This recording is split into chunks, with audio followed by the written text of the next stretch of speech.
When resources for food and education have been drained in order to build a force of masked men with a budget that exceeds that of the militaries of most nations on earth.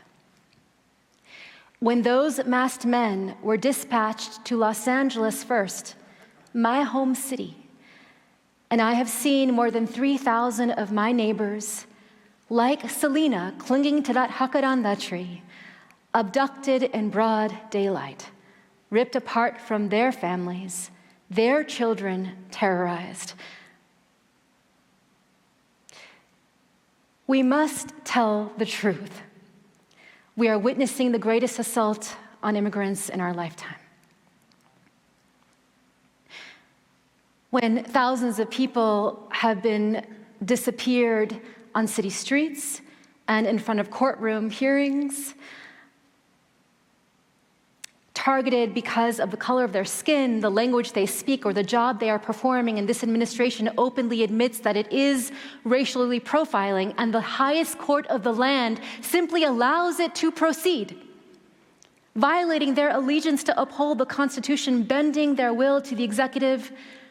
We are witnessing the collapse of any meaningful checks on executive power. We must tell the truth. When a civil violation, remember, being undocumented is a civil violation, is being used to disappear people, sending them into detention centers or to notorious prisons in other countries, we know that this is not just about immigration enforcement. This is a campaign of racial terror that is advancing a vision of a nation where only the wealthiest class of white people hold cultural, economic, and political power. We must tell the truth. When our protests, overwhelmingly nonviolent, have been met with astonishing military force. In Los Angeles, the administration sent the National Guard and the Marines over the objection of our city's mayor and the state governor for the first time in history.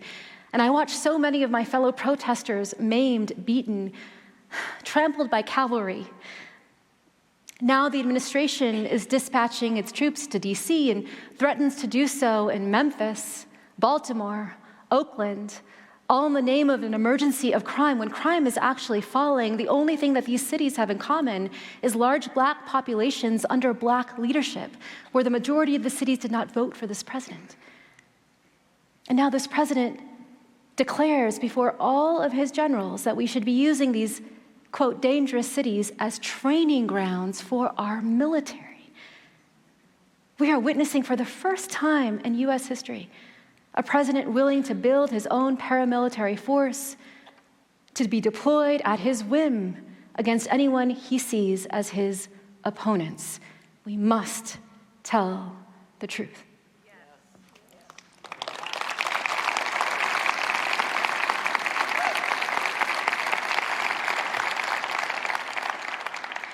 When civil rights heroes and their movements are being removed from the public record, the statues of white enslavers resurrected, the stories and struggles of indigenous people, black people, brown people, and their white allies, all of our ancestors who made this country a democracy in the first place, their stories being erased from history books, from national parks, from our museums, as if to erase them from our collective memory.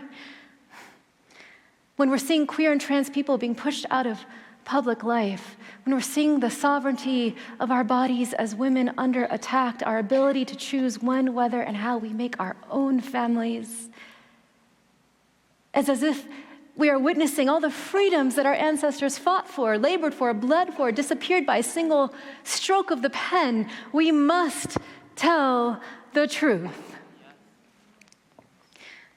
When the earth simply gets hotter and hotter, and we are seeing entire neighborhoods drowned out by floodwaters or incinerated by wildfires, my home city in Los Angeles, we saw the Palisades in the historically black neighborhood of Altadena turn into scorched earth, incinerated almost overnight, and we're still trying to figure out how to rebuild. When this administration has the audacity to undo every protection that our nation has tried to hold up to prevent the total annihilation of life on Earth, and now says that climate change isn't real. Also that those who hold the most power in this country can continue to amass profit and more profit and more profit at the expense of our very future. We must tell the truth.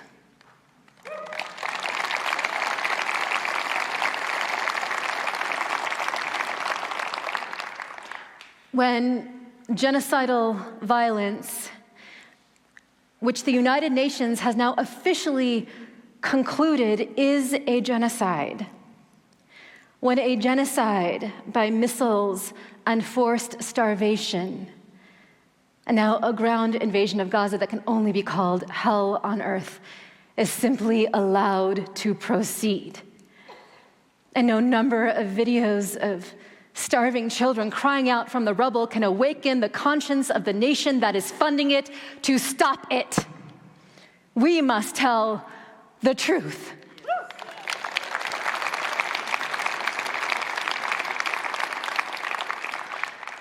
When a horrific act of political violence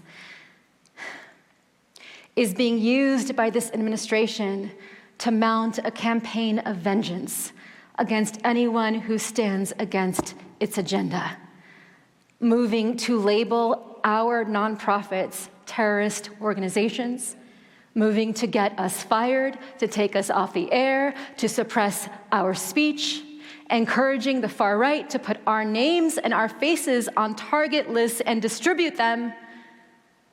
We must tell the truth. If any of this was happening in any other part of the world, we would call it an authoritarian takeover.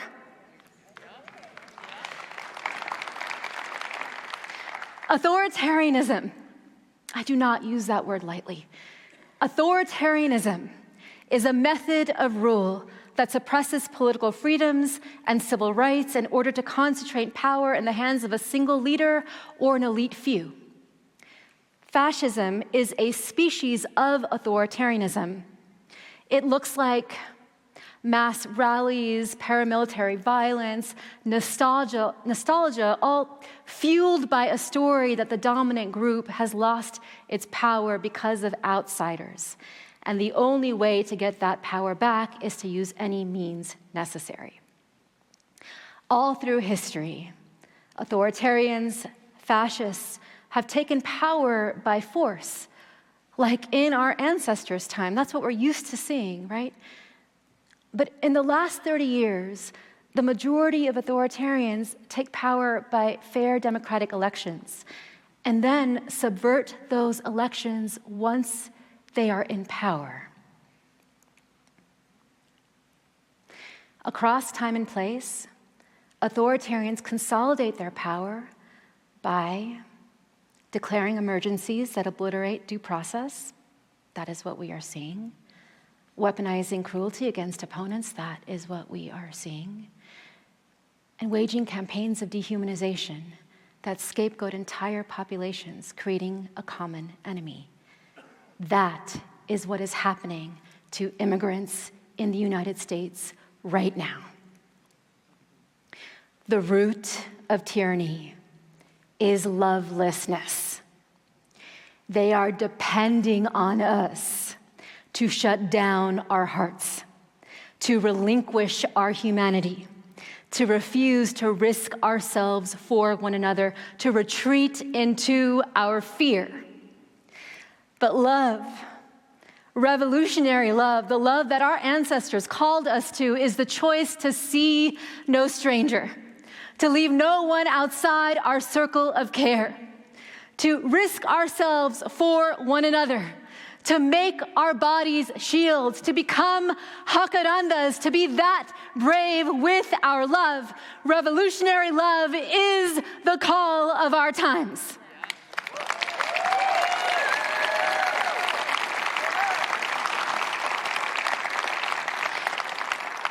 And this brings me to you, each and every one of you, because here's what we know.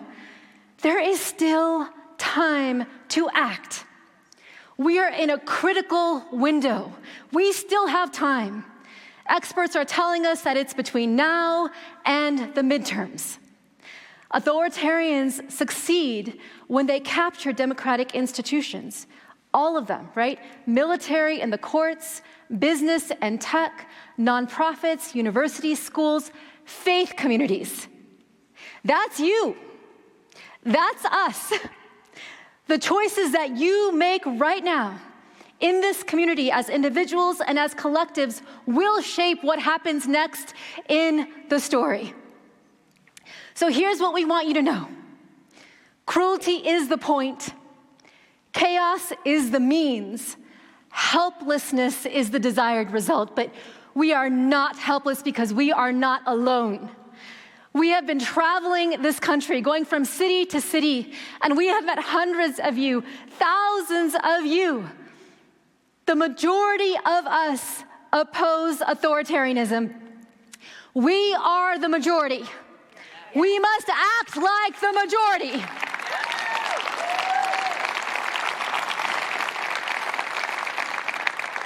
And that means building communities like this that are so anchored in love, so activated by our joy, a joy so deep that the cruelty that drives authoritarianism cannot take root.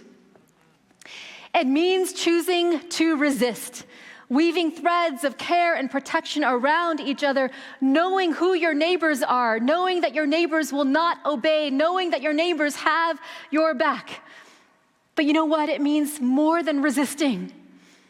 We are called to practice the world we want in the space between us. We must practice a world of belonging and dignity, care and courage. We must hold up a dream of what the whole world could be on the other side of this ash. Our dream must be more powerful than their nightmare. Yeah.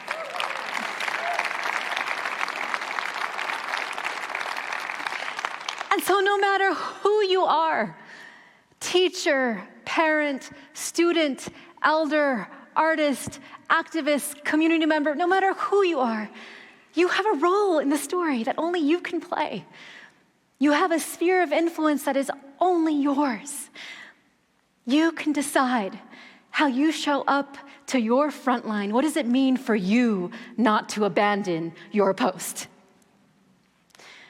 Every time I see people who have no obvious reason to love one another come together like this, building mutual aid networks or creating safety plans or taking care of one another's children or gathering together in the dark to declare our values, to declare our love, I see glimpses of the nation that is waiting to be born.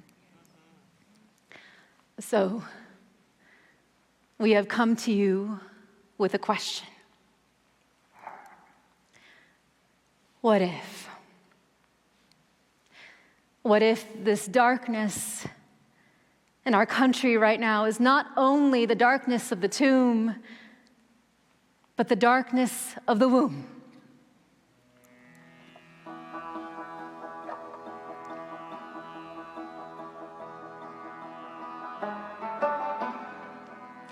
What if our America is not dead, but a country still waiting to be born? What if the story of America is one long labor, a series of expansions and contractions, and yes, we are in a major contraction, but this is our turn to show up in the cycle? What if all of our ancestors are around us right now? Those who survived colonization and genocide and oppressions of all kinds, what if they are whispering in our ear right here tonight, you are brave? What if this is our greatest transition? The midwife says to breathe and to push. How will you breathe? How will you push?